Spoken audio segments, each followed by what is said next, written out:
BNP chairperson Begum Khaleda জিয়ার শারীরিক অবস্থার সবশেষ খবর জানাতে রাজধানীর এভারকেয়ার হাসপাতাল থেকে যুক্ত হচ্ছেন সহকর্মী জাওয়াদ মাহমুদ। জাওয়াদ, খালেদা জিয়ার শারীরিক অবস্থা নিয়ে কি বলছেন চিকিৎসকরা, বিস্তারিত জানাবেন।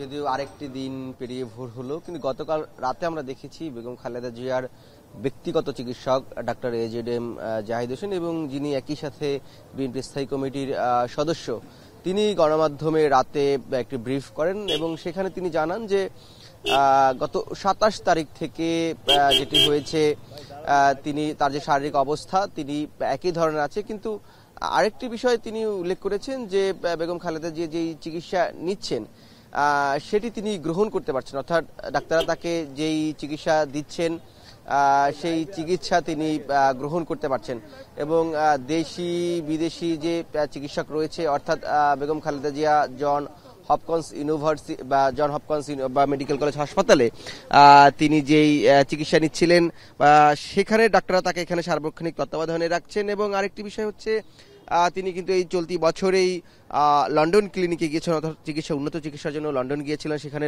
লন্ডন ক্লিনিকে যে ডাক্তাররা যেই ডাক্তারদের তত্ত্বাবধানে তিনি ছিলেন তাদের সাথেও যোগাযোগ করা হচ্ছে। এবং আরেকটি বিষয় যেটি বলছিলেন যে বেগম খালেদা জিয়ার জন্য দল থেকে সামগ্রিকভাবে তো দোয়া চাওয়া হয়েছে। এর আগে গতকালকেও বিএনপি মহাসচিব মির্জা ফখরুল ইসলাম আলমগীর তিনি বলেছেন যে বেগম খালেদা জিয়ার যে অবস্থা সংকটাপন্ন, দেশবাসীর কাছে দোয়া চেয়েছেন, নেতাকর্মীদের কাছে দোয়া চেয়েছেন। এবং শুধু যে এই লন্ডন ক্লিনিক কিংবা হপকিন্স ইউনিভার্সিটির মেডিকেল কলেজ বিশ্ববিদ্যালয়ের যে যারা চিকিৎসক আছেন তাদের তত্ত্বাবধানে তাদের পরামর্শ এখানে ডাক্তাররা নিচ্ছেন সেটি নয়, বেগম খালেদা জিয়ার চিকিৎসার জন্য এর আগে কিন্তু একটি মেডিকেল বোর্ড গঠন করা হয়েছে। পাশাপাশি চীন, আমেরিকা এবং অন্যান্য বিশ্ববিদ্যালয়ে যারা বিভিন্ন বিষয় বিশেষজ্ঞ আছেন, যেহেতু বেগম খালেদা জিয়া এখন যে সমস্যাটি তার সবচেয়ে বেশি বা আলোচনা হচ্ছে বিষয়টি নিয়ে, তিনি ফুসফুসের সংক্রমণ এবং হৃদযন্ত্রের সংক্রমণের যে বিষয়টি আলোচনা এসেছে বা গণমাধ্যমে এসেছে বা তার ব্যক্তিগত চিকিৎসক থেকে তার যে মেডিকেল বোর্ড সেটি বলেছেন, সেই বিষয়ে কথা বলছেন। এবং এছাড়াও কিন্তু বিএনপির চেয়ারপারসনের ছেলে তারেক রহমান, যিনি বিএনপির ভারপ্রাপ্ত চেয়ারম্যান, তার সহধর্মিণী ডাক্তার জোবায়দা রহমান, তিনিও তারও এখানে বলছেন যে তাদেরও পরামর্শ নেওয়া হচ্ছে।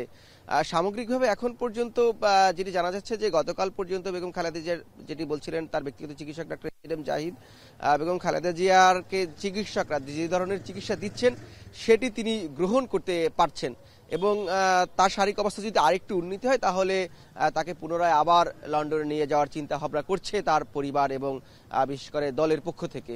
এই ছিল এখন পর্যন্ত এভারকেয়ার হাসপাতাল। বিএনপি চেয়ারপারসন বেগম খালেদা জিয়ার শারীরিক অবস্থার সবশেষ খবর জানাতে রাজধানীর এভারকেয়ার হাসপাতাল থেকে যুক্ত ছিলেন সহকর্মী জাওয়াদ মাহমুদ।